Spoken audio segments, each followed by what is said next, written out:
Hello friends, welcome back to my YouTube channel.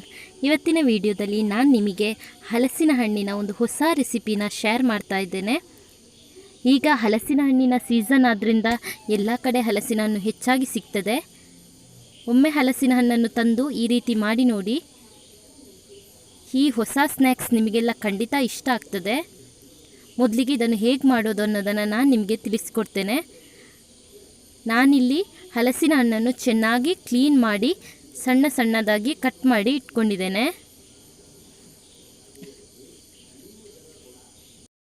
ಇದು ಬೆಳ್ತಿಗೆ ಅಕ್ಕಿ. ಇದನ್ನೊಂದು ಅರ್ಧ ಗಂಟೆ ನೀರಲ್ಲಿ ನೆನೆಸಿ ಕ್ಲೀನ್ ಮಾಡಿ ಇಟ್ಕೊಂಡಿದ್ದೇನೆ.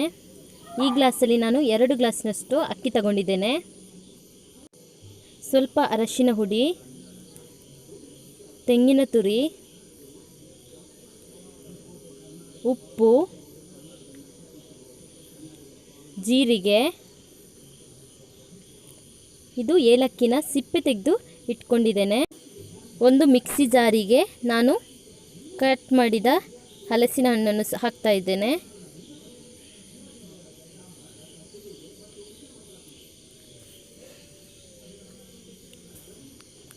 ನೆಕ್ಸ್ಟ್ ಇದಕ್ಕೆ ಅಕ್ಕಿನ ಸೇರಿಸ್ತಾ ಇದ್ದೇನೆ.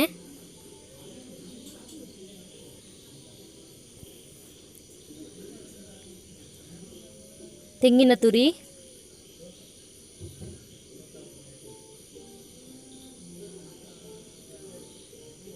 ಸ್ವಲ್ಪ ಏಲಕ್ಕಿ, ಇದು ಒಳ್ಳೆ ಫ್ಲೇವರ್ ಕೊಡ್ತದೆ.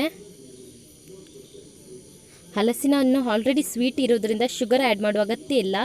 ಇದು ಸ್ವಲ್ಪ ಉಪ್ಪು ರುಚಿಗೆ ತಕ್ಕಷ್ಟು. ಈಗ ಇದು ಸ್ವಲ್ಪ ನೀರು ಹಾಕಿ ಇದನ್ನು ಗ್ರೈಂಡ್ ಮಾಡಿಕೊಳ್ಬೇಕು. ನೋಡಿ, ಗ್ರೈಂಡ್ ಮಾಡಿ ಇಟ್ಕೊಂಡಿದ್ದೇನೆ. ಇದು ಹೆಚ್ಚು ತೆಳುವಾಗಬಾರ್ದು. ನೋಡಿ, ಈ ಕನ್ಸಿಸ್ಟೆನ್ಸಿಗೆ ಇರಬೇಕು. ಇವಾಗ ನಾನು ಇದಕ್ಕೆ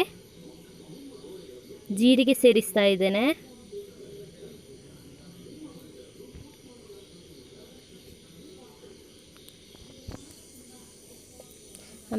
ಆಮೇಲೆ ಕಲರ್ಗೋಸ್ಕರ ಸ್ವಲ್ಪ ಅರಶಿನ ಪೌಡರ್ ಸೇರಿಸಿ ಇದನ್ನು ನಾನು ಚೆನ್ನಾಗಿ ಮಿಕ್ಸ್ ಮಾಡ್ತಾ ಇದ್ದೇನೆ.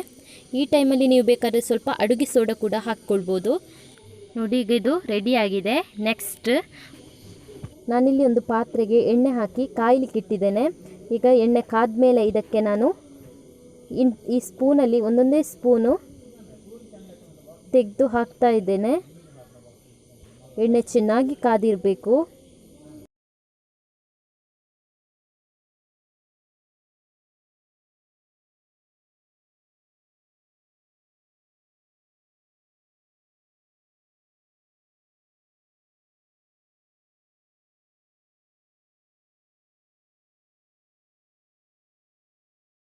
ಇದೀಗ ಒಂದು ಸೈಡ್ ಫ್ರೈ ಆದ ತಕ್ಷಣ ಇದನ್ನು ಮಗುಚಿ ಹಾಕಬೇಕು. ಎರಡೂ ಕಡೆ ಕೂಡ ಚೆನ್ನಾಗಿ ಫ್ರೈ ಆಗಬೇಕು. ನೋಡಿ, ಈಗ ಫ್ರೈ ಆಗಿದೆ.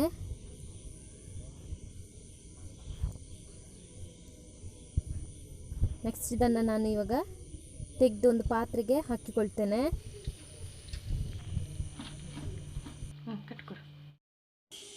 ನೋಡಿ, ಇವಾಗ ಇದೆಲ್ಲ ರೆಡಿ ಆಗಿದೆ. ಇದನ್ನು ಒಮ್ಮೆ ನೀವು ಮನೆಯಲ್ಲಿ ಮಾಡಿ ನೋಡಿ. ಸಂಜೆ ಟೀ ಜೊತೆಗೆ ತಿನ್ನಲಿಕ್ಕೆ ಇದು ಸೂಪರ್ ಆಗಿರ್ತದೆ.